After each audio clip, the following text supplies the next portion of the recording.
नमस्कार. सर्वांचं मनःपूर्वक स्वागत माझ्या या यूट्यूब चॅनलमध्ये, जिथे मी तुम्हाला शेअर मार्केटबद्दल माहिती ही सोप्या आपल्या मातृभाषेत द्यायचा प्रयत्न करणार आहे. आजचा आपला टॉपिक आहे की शेअर मार्केटमध्ये गुंतवणूक कशी सुरू करावी. बऱ्याच जणांच्या मनात हा प्रश्न असतो की शेअर मार्केट म्हणजे काय, त्याच्यामध्ये केलेली गुंतवणूक ही फायद्याची असते, त्याच्यामध्ये आपण कशाप्रकारे गुंतवणूक करू शकतो, त्याचे प्रोसिजर्स काय काय आहेत, हे सर्व आपण या व्हिडिओमध्ये समजण्याचा प्रयत्न करणार आहोत. आता जेव्हा तुम्ही गुंतवणूक करणार आहात, तर तुम्हाला गुंतवणुकीचं तुमचं उद्दिष्ट काय हे तुम्हाला माहिती पाहिजे. तुम्हाला सर्वांनाच माहिती आहे की आता बँकेत आपण जेव्हा पैसे ठेवतो फिक्स डिपॉझिटमध्ये किंवा जेव्हा आपण रिकरिंग डिपॉझिटमध्ये ठेवतो, त्याचा सध्याचा रेट हा अराउंड 6% to 7% असा चालू आहे आणि तो कालांतराने हळूहळू कमीच होताना दिसतो आहे. तसंच काही लोकं गोल्डमध्ये इन्व्हेस्ट करतात, काही लोकं रिअल इस्टेट, काही लोकं जमिनीमध्ये इन्व्हेस्ट करतात.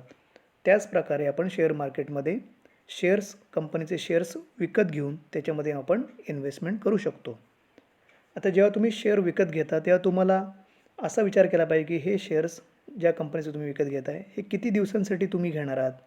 तुम्ही कमी कालावधीसाठी घेणार आहात. कमी कालावधी म्हणजे मला म्हणण्याचा आता इथे अर्थ आहे की 1 वर्षापेक्षा कमी वेळ आणि जास्त कालावधी म्हणजे 1 वर्षापेक्षा जास्त वेळ. तर तुम्हाला त्याचं अभ्यास असला पाहिजे की तुम्ही हे किती वेळासाठी तुम्ही ते शेअर्स तुमच्याकडे घेऊन ठेवणार आहात. जेव्हा कंपनी चांगला परफॉर्मन्स देते, कंपनीचा नफा वाढतो, तेव्हा कालांतराने शेअर्सचे भाव वाढतात. आणि तुम्ही जर आज एखादा एक्झाम्पल म्हणून सांगायचं झालं तर एखादा शेअर तुम्ही जर ₹100 ला आज घेतला असेल आणि कंपनीने चांगला परफॉर्मन्स दिला, तर कालांतराने थोड्या दिवसांनी, थोड्या वर्षांनी, थोड्या महिन्यांनी त्याचा भाव हा वाढताना दिसतो. आणि समजा ₹100 भाव समजून चला की तो ₹200 झाला आहे आणि जर तुम्ही ₹200 ला तो विकलात, तर तुम्हाला तो फायदा होतो.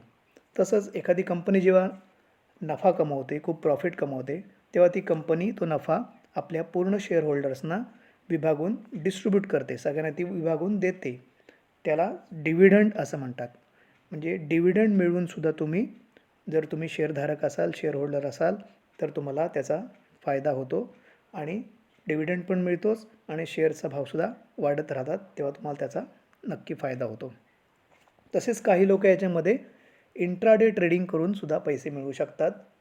आता हे तुम्हाला नंतर मी पुढच्या व्हिडिओजमध्ये सगळं सांगणारच आहे. इंट्राडे ट्रेडिंगमध्ये थोडक्यात आत्ता एवढंच सांगतो की तुम्ही त्याच दिवशी शेअर घेतला, त्याच दिवशी शेअर विकला. जर त्याचा भाव जास्त झाला असेल तर तो तुम्हाला फायदा होतो. अशा प्रकारे तुम्ही शेअर मार्केटमध्ये तुमची गुंतवणूक करू शकता. आता ही गुंतवणूक कशी करायची, त्याची काय प्रोसेस आहे ते आपण आता समजून बघूया.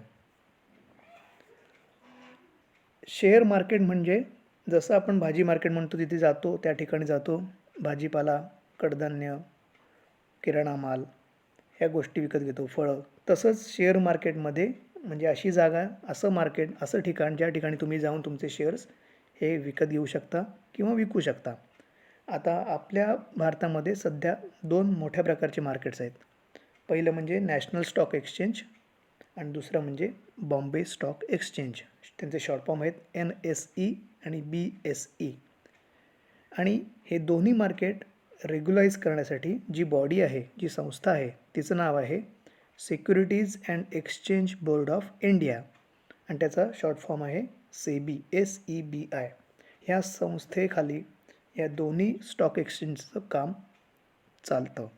ही संस्था या दोन्ही मार्केटचं काम हे नेहमी बघत असते. त्यांना रेग्युलेशन्स, रूल्स त्यांनी दिलेले आहेत, त्याच्याप्रमाणे ही दोन्ही एक्सचेंज आपली कामं करत असतात.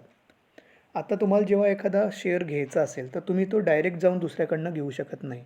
तुम्हाला तो शेअर, तो स्टॉक हा ब्रोकर थ्रूच घ्यावा लागतो. म्हणजे तुम्हाला तिथे मध्ये दलाल हा लागतोच. दलालाशिवाय तुम्ही हे शेअर्स तुम्ही घे आणि विकू शकत नाहीत. आता तुम्हाला मी पुढच्या व्हिडिओजमध्ये सांगणार आहे की तुम्ही अकाउंट कसं ओपन करू शकता, ब्रोकर्स कुठल्या कुठल्या प्रकारचे आहेत ते तुम्ही आता सांगतो तुम्हाला. की स्टॉक ब्रोकरमध्ये 2 प्रकारचे मेनली ब्रोकर असतात. एक म्हणजे जे फुल सर्व्हिस देतात, फुल सर्व्हिस ब्रोकर्स, आणि दुसरे ते डिस्काउंट ब्रोकर्स.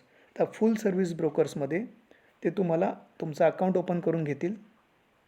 अकाउंट ओपन केल्यावर तुम्हाला कुठले शेअर्स घ्यायचे, ते का घ्यायचे, याचं ते ॲडवाईस पण करू शकतात. म्हणून त्यांना फुल सर्व्हिस ब्रोकर्स म्हणतात.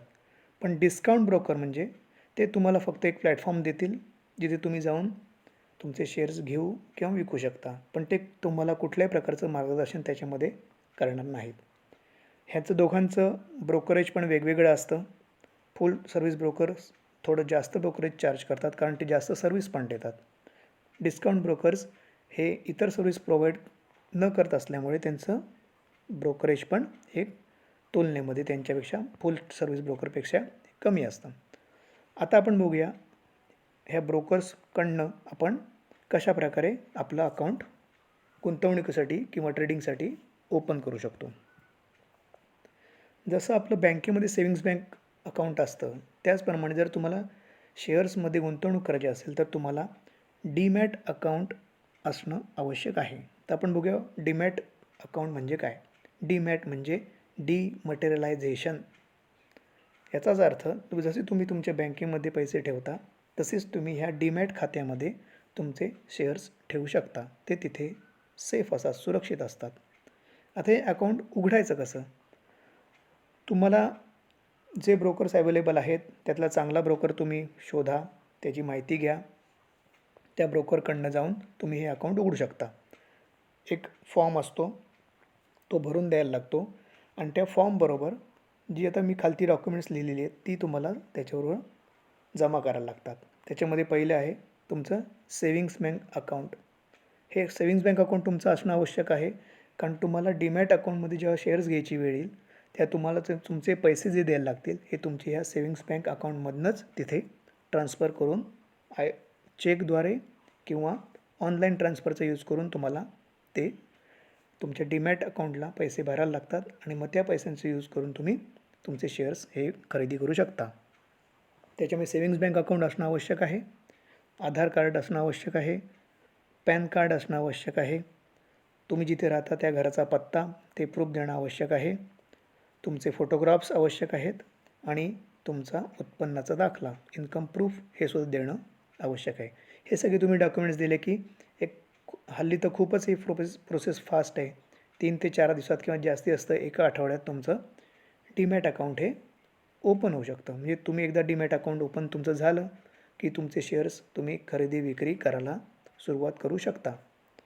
तुम्ही जेव्हा शेअर्स खरेदी करणार आहात तेव्हा ते सर्व शेअर्स हे येऊन तुमच्या डीमॅट अकाउंटमध्ये राहतील आणि तुम्ही जेव्हा तुम्हाला विकायचे असतील तेव्हाच ते डीमॅट अकाउंटमध्ये तुम्ही विकू शकतील. तुम्ही शेअर्स विकल्यानंतर ते जे पैसे येतात ते परत तुमच्या डीमॅट अकाउंटमध्ये येतात. तिथनं तुम्हाला परत विड्रॉ करायचे असतील, काढून घ्यायचे असतील तर ते तुम्ही जेव्हा काढायची हे सांगता, विनंती करता ब्रोकरला, तेव्हा ते पैसे डीमॅट अकाउंटमधनं परत तुमच्या सेविंग्स बँक अकाउंटमध्ये जमा होतात. तर ही सर्व प्रोसेस अशी आहे. आता आपण बघू की गुंतवणूक करायची म्हणजे अशी अभ्यासाशिवाय तुम्ही करू शकत नाही. तर तुम्हाला ह्या शेअर मार्केटचा व्यवस्थित अभ्यास असणं आवश्यक आहे. त्याची खाचाखोचा तुम्हाला माहिती असली पाहिजे की कंपनी चांगली कशी ओळखायची, कुठल्या कुठल्या वेगळ्या प्रकारच्या कंपन्या आहेत, त्यांचं प्रोडक्शन, त्यांचं उत्पादन काय आहे, त्याला किती विक्री करतात, दर 3 महिन्यांनी, दर 6 महिन्यांनी, दर 9 महिन्यांनी, म्हणजे त्यांचे जे रिझल्ट्स येतात 3-3 महिन्यांनी, ह्याचा तुम्हाला अभ्यास असणं आवश्यक आहे. त्यांचा फायदा किती आहे, त्यांनी कोणाकडनं लोन घेतलेलं आहे का, त्यांच्या मालकी हक्क त्यांच्यामध्ये किती पर्सेंटेज मालकाकडे त्याचे शेअर्स आहेत, ह्या सर्व गोष्टींचा अभ्यास असणं पाहिजे. आणि ह्या सर्व गोष्टींचा अभ्यास हा फंडामेंटल ॲनालिसिसमध्ये केला जातो. आणि दुसरा एक ॲनालिसिस आहे त्याला म्हणतात टेक्निकल ॲनालिसिस. टेक्निकल ॲनालिसिसमध्ये त्या शेअर प्राइसेसचे आलेख म्हणजेच चार्ट्स हे बघितले जातात.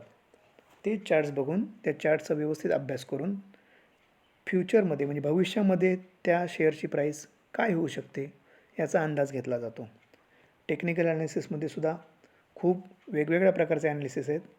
तो अभ्यास करणं आवश्यक आहे त्या गोष्टी करण्यासाठी.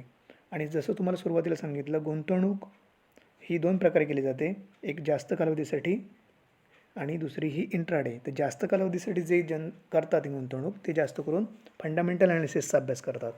आणि जे लोक इंट्राडे ट्रेडिंग करतात ते किंवा जे कमी वेळासाठी ट्रेडिंग करतात ती लोक जास्त करून टेक्निकल ॲनालिसिसचा अभ्यास करतात.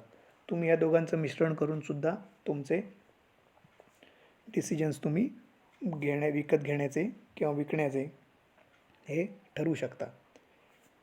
तर ही थोडक्यात तुम्हाला मी माहिती आता पुरवली. जर तुम्हाला अजून ह्याच्याबद्दल माहिती पाहिजे असेल तर मी माझा ब्लॉगसुद्धा चालू केलेला आहे TradeGranth.com. त्या ब्लॉगला तुम्ही जरूर भेट द्या. तिथे तुम्हाला थोडे हे आर्टिकल्स मिळतील ज्याच्यामध्ये तुम्हाला अजूनही डिटेल्समध्ये नॉलेज ह्याच्याबद्दलचं मिळेल. आणि काही तुम्हाला कॉमेंट करायची असेल, क्वेरी करायची असेल तर मला जरूर याला रिप्लाय करा, व्हिडिओला कॉमेंट करा, लाईक करा, शेअर करा. मी अशी आशा बाळगतो की तुम्हाला हे बघून थोडेफार ज्ञान मिळालं असेल. पुढच्या येणाऱ्या व्हिडिओसाठी माझा चॅनल बघत राहा. धन्यवाद. थँक्यू.